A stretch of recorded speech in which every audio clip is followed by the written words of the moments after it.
Yeah, that I don't know how many kittens downstairs under the house, but last time there was five. I had like a little box, and I put a I put a plastic bag around it, a garbage bag, and she had five. So let's see how many she got now. I told her to apply for WIC, man. What can I say, man? But with the government shut down, I don't know if they're processing those things right now, and food stamps and all that good stuff. And let's see how that works out. Okay, we were talking about when they called the young woman and asked her about it.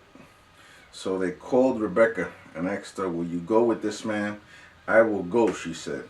A real hard decision there between her staying doing the water duties or going to be the wife of a rich man. So they sent their sister Rebecca on her way along with her nurse and Abraham's servant and his men. And they blessed Rebekah and said to her, "Our sister, may you increase to thousands upon thousands. May your offspring possess the cities of their enemies." Then Rebekah and her attendants got ready and mounted the camels and went back with the man. So the servant took Rebekah and left. Now Isaac had come from Beer Lahai Roy. Let me have some coffee. Maybe I could pronounce things better with a little bit of coffee. I know this is a lot of coffee, right? This is a quart, maybe, I don't know, a pint of coffee at least to get things kind of started. Oh, that's good. Of course, no sugar because I got the sugar. I got the sugar. All right, that's another song we got for later on. Isaac had come from Beer Lahai Roi, and he was living in the Negev, the desert. He went out to the field one evening to meditate, and he looked up and saw camels approaching. Rebekah also looked up and saw Isaac. She got down from her camel and asked the servant, "Who is that man in the field coming to meet us?" "He is the master. He is my master," the servant answered. So she took her veil and covered herself. Then the servant told Isaac all he had done. Isaac brought her to the tent of his mother, Sarah, and he married Rebekah. So she became his wife, and he loved her. And Isaac was comforted after his mother's death. So, okay, so his mother Sarah, who was also known as Sarai before, Isaac was living in her tent. Okay, I'm sure all you people who have studied Freud might have something to say about that. I don't know. And then we got the death of Abraham. Abraham had taken another wife, whose name was Keturah. She bore him Zimran, Jokshan, Midian, Ishbak, and Shua. Jokshan was the father of Sheba and Dedan. It's a good thing I didn't read these names when I used to, back in the day when I used to get high. I probably would have, killed it even more. I'm sure I'm doing a good assassination job right now. But anyway, the descendants of Dedan were the Asherites, the Letushites, and the Lemuites. Isn't the Lemuites, isn't that from Gulliver's Travels, the Lemuites? No, anyway. The sons of Midian were Ephah, Epher, Hanok, Abida, and Eldaah. All these were descendants of Keturah. Abraham left everything he owned to Isaac, but while he was still living, he gave gifts to the sons of his concubines and sent them away from his son. Isaac, hold it now. I need some more coffee, that's what it is. It's 8:49, I gotta do something, man. Ooh, that's good. Too bad I can't have no sugar anymore. Quick. He gave gifts to the sons of his concubines and sent them away from his son Isaac to the land of the east. East of there, okay. So it could be anywhere from China, India, uh, up to whatever, Iraq, Iran, Afghanistan, who knows. Abram lived 175 years. Then Abraham breathed his last and died at a good old age, an old man and full of years. He was gathered to his people. His sons Isaac and Ishmael buried him in the cave of Machpelah, near Mamre, in the field of Ephron, son of Zohar the Hittite, the field Abraham had bought from the Hittites. There Abraham was buried with his wife Sarah. After Abraham's death, God blessed his son Isaac, who then lived near Beer Lahai Roi. Ishmael's sons. This is the account of the family line of Abraham's sons Ishmael, whom Sarah's slave Hagar the Egyptian bore to Abraham. These are the names of the sons of Ishmael, listed in the order of their birth. And we're going to get into all this stuff here. Nebaioth, the firstborn of Ishmael, Kedar, Abdiel, Midsam, Mishma, Duma, Massa, Hadad, Tema, Jetur, Naphish, Kedemah. These were the sons of Ishmael. These were the names of the 12 tribal rulers according to their settlements and camps. Ishmael lived 137 years. He breathed his last and died. He was gathered to his people. His descendants settled in the area of Havilah to Sur, near the Egyptian border, as you go towards Asher. And they lived in hostility towards all the tribes related to them. Now that's interesting because it says that they lived in hostility towards everybody. We look right now, man. The Arabs don't even get along with themselves. You know, it's just like every one of me. Sometimes we fight with each other. You know, we fight within ourselves, and then nobody's safe. You know, and these descendants of Ishmael and the descendants of Esau, which are the people who the Arabs mostly relate to. They mostly say they came from there. I just want to get like a map of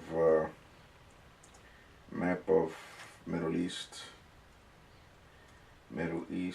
in Bible times.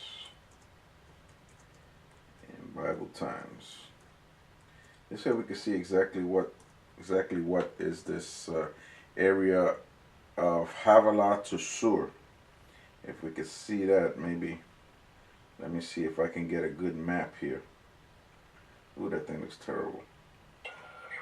Does it have Havilah? Havilah and Sur. Okay. Havilah and Sur. Map of. Let me see. Let me put down. Maybe if I put down map of Bible times Abraham. Let's see what this is here. Map of Bible times Abraham. Let's see what it says here. This has this doesn't say Havilah and Sur. It doesn't have it either. All right. Let me Google this and see if I can put down map Havilah and Sur. Map Havilah. Map Havilah in the Bible. Here it goes. Havilah. Map Havilah to Sur. Let's see what this says here. Let's see what this has here. This says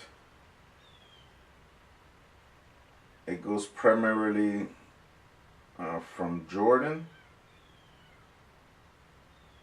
It goes all the way down to almost Yemen, Oman, all that whole area there.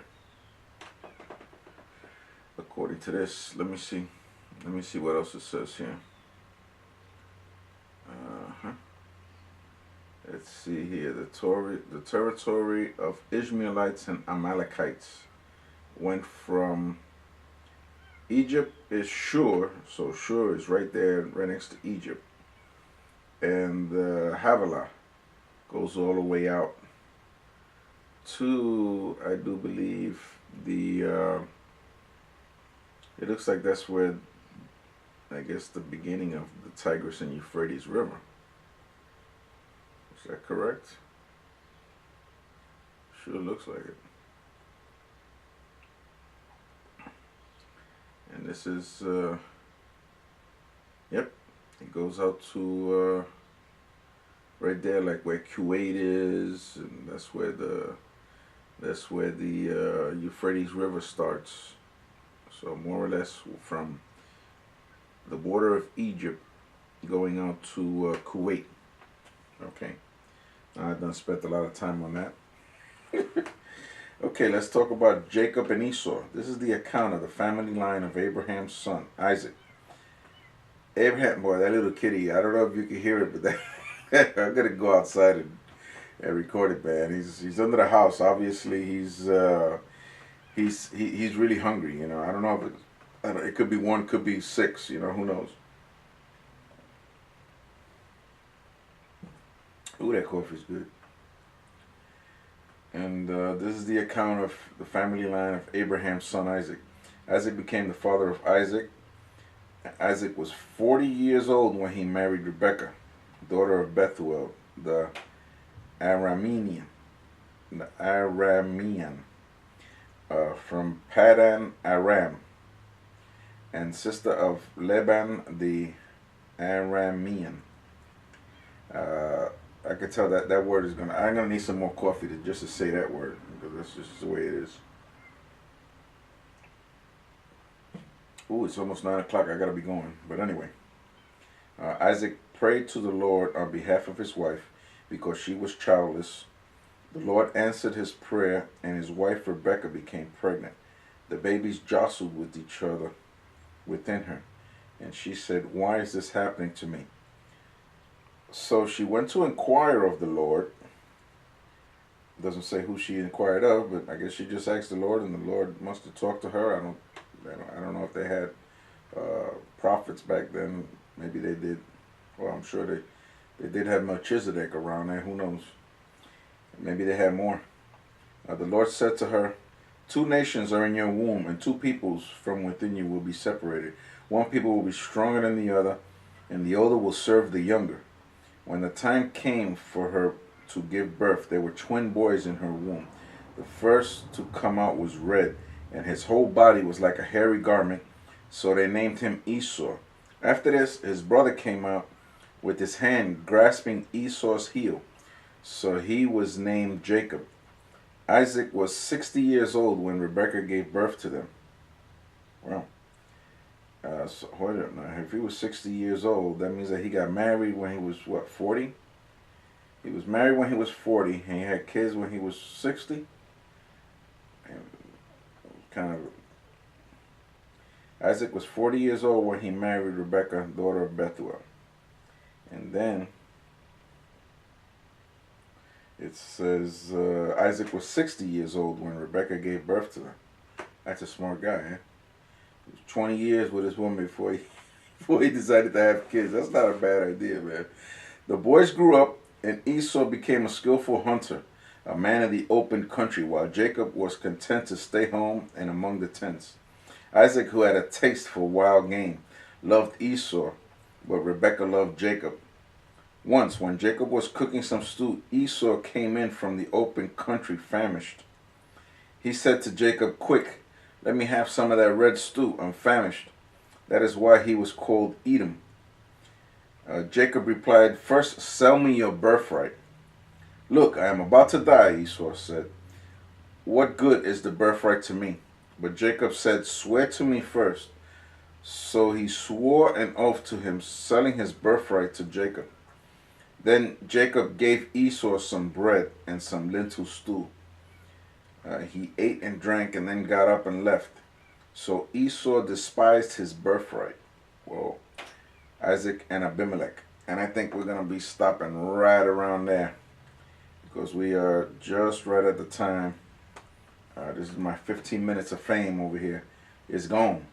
But we're going to stop right here. Isaac and Abimelek. So this guy Abimelek, man, he's like,